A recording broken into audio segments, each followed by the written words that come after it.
Сәлем болашақ маман, сен жаратылыстану бағытын таңдадың ба? Онда қандай мамандықтардың болашағы зор? Қай салада сұраныс жоғары? Бүгін біз сендерге ең перспективалы 5 мамандықты ұсынамыз. Топ 1. IT саласы. Цифрлық технологиялар қарқынды дамып, IT мамандарға сұраныс күн сайын артып келеді. Қандай бағыттар бар?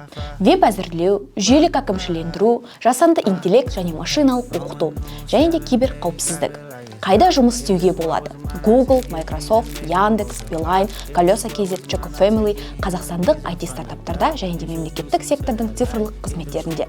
Қызықты факт, Қазақстанда IT мамандарының орташа жалақысы 500 мың мен 1 миллион 500 мың теңге аралығында екен. Топ 2. Медицина мамандары. Дәрігер мамандығы ешқашан өзектілігін жоғалтпайды. Бұл адамдардың өмірін сақтап, денсаулығын жақсартуға үлес қосу.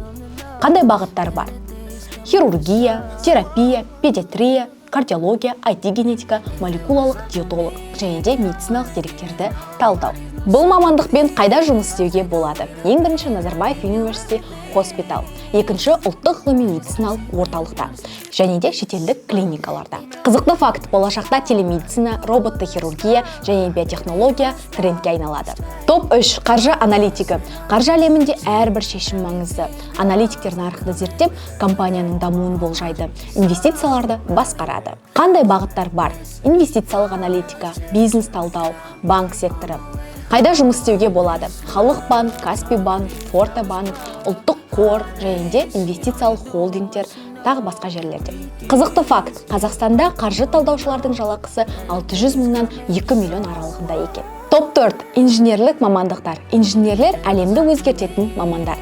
Олар технологиялардың дамытып, инновациялық шешімдер жасап, болашаққа жол салады. Бұл сала бойынша қандай бағыттар бар? Мұнай-газ инженер, аэроғарыш, биомедициналық инженер, экологиялық инженер, құрылыс инженері. Қайда жұмыс істеуге болады? Теңге Шевройл, Қазмұнайгаз, BI Group, SpaceX, NASA, Қазақстанның жасыл экономика жобаларында. Қызықты факт, инженер мамандарының сұранысы жыл сайын 10%-ға өсуде. Топ 5. Логистика саласы.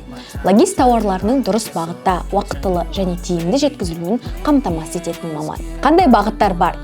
Халықаралық тасымалдау, қойма және жеткізу логистикасы, e-commerce логистикасы, яғни Каспий, Вайлберс, Озон. Қайда жұмыс істеуге болады? DHL, FedEx, Amazon Logistics, Қазақстан темір жолы жеткізу сервистерінде. Қызықты факт, Қазақстанда логистика мамандарына сұраныс 2024 жылы 20%-ға артты. Сонымен, жаратылыстану ғылымдары бұл инновация, технология және болашақ. Арнамызға жазылып, пікірге қай мамандық ұнайтынын жаз. Кездескенше.